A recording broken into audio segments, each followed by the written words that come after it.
ओम नमो नारायण। समस्त गोस्वामी सज्जनों को,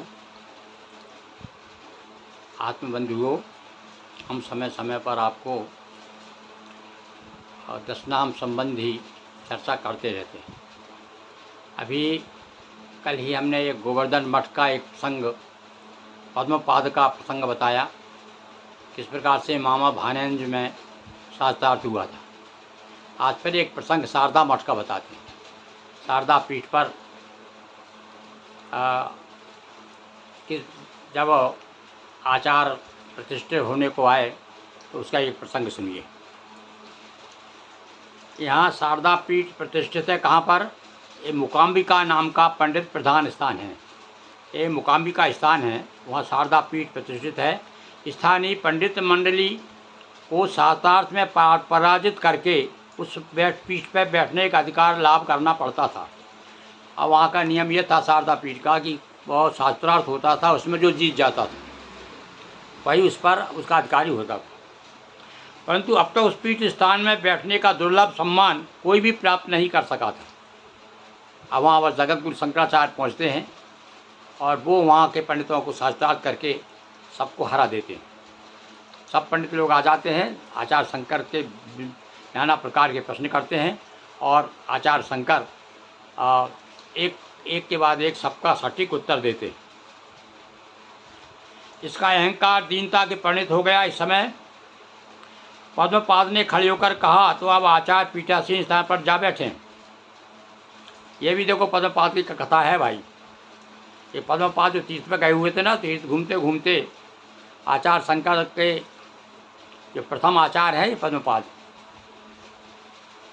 तो इनके उनकी घटना है। ये पेज नंबर 116 आचार्य शंकर, इसी के अंदर सुना रहा हूँ मैं आपको। तो मैं एक इसलिए सुना रहा हूँ, एक अलौकिक आचार्य के लौकिक कार्य, लौकिक कार्य के अलौकिक कार्य। तो यहाँ पर देख रहे हैं वो लौकिक है, पर देखिए कैसा अलौकिक कार्य करते हैं। पद्मपाद की बात सुनकर एक वृद्ध ब्राह्मण ने कहा कि मेरी एक परीक्षा बाकी है। आखिर निश्चय ही सर्वज्ञ हैं आप यतिवर, आशा है मेरे प्रश्न का उत्तर देंगे। अब ये हट कर के थे भाई, शास्त्र से हट कर के प्रश्न था, फिर उसका भी उत्तर दिया उन्होंने और उसको संतुष्ट किया। इसलिए मैं आपको बता रहा हूँ, यानी शास्त्रों के जितने भी प्रश्न किए गए उन सबके उत्तर पद्मपाद ने दिए। पद्मपादाचार्य ने प्रश्न पूछने का अनुरोध करने वाले ब्राह्मण ने कहा, उन्होंने कहा पूछिए आप। तो उन्होंने कहा कि मेरी एक परीक्षा बाकी है। देखो अब सबको हरा दिया उन्होंने, और उन्होंने कहा भाई आप शारदा पीठ है जो, इस पर हम बैठ सकते हैं। तो एक बूढ़े ब्राह्मण ने कहा कि नहीं, एक पे मेरा एक प्रश्न है। अब देखो उसका प्रश्न का उत्तर क्या दिया है आप। ये है विशेष बात, मैं आपको ढूंढ के नई चीज़ लाता हूँ आपके लिए। और शास्त्र से कोई संबंध नहीं है इसका संबंध है कि यदि आप में अलौकिकता है तो वह काम आप कर सकते हैं। तो देखिए आप, मेरे हाथ में इस कंगन को इस ढंग से उस पर फेंकें, यह सलाखा उस कंगन पर बीच में आ जाए।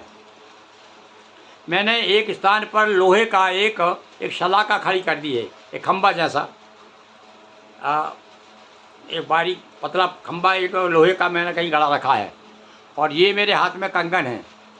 अब इस कंगन को यदि आप ऐसा फेंकें कि उसी में गिरना चाहिए, उसमें फंस जाना चाहिए, तो आप मतलब आपकी विजय है। अब देखिए आप, शास्त्रार्थ में तो जीत गए वो।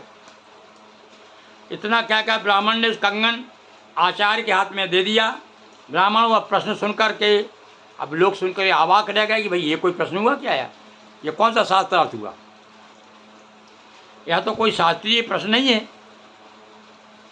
ब्राह्मण का उद्देश्य समझकर आचार्य अत्यंत सहज भाव से बोले, अच्छा वही होगा, आप ही की इच्छा पूर्ण हो।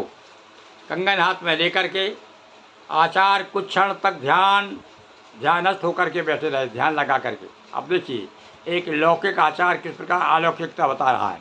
ध्यान ऐसा किया और ध्यान करके आंख मूंद करके उस कंगन को ऊपर की ओर फेंक दिया, और कंगन वहाँ गिरा जहाँ लोगों ने देखा कि उस कीलक के बीच में रखकर ही वह गिरा है।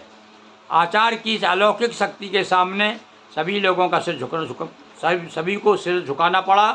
पंडितों ने आचार्य के चरणों में प्रणाम करके उन्हें शारदा पीठ पर आरोहण करने का आग्रह अनुरोध किया। स्थानीय लोगों के मन में परिवर्तन आ गया। वहाँ के लोगों के आग्रह के से आचार्य शंकर ने तीर्थ में और भी कुछ दिन रहकर शिष्यों तथा अनेक के साथ श्री वैले की ओर प्रस्थान किया। अब यहाँ ऐसा लगता है पद्मपाद साथ में रहे होंगे उनके, आचार्य शंकर के। तो ये आचार्य शंकर का दिग्विजय बता रहे हैं वो। तो आज हमने आपको ये देखिए आचार्य शंकर की अलौकिकता के बारे में, ये आचार्य शंकर जो ग्रंथ है इसमें से एक घटना बताई कि देखो ऐसे भी उनके सामने प्रश्न आते थे। शास्त्रों के अनुसार तो होते ही थे, लोग ना जाने क्या क्या पूछा करके परीक्षा लिया करते थे, बराबर उन्हें परीक्षा देते थे। हाँ भाई।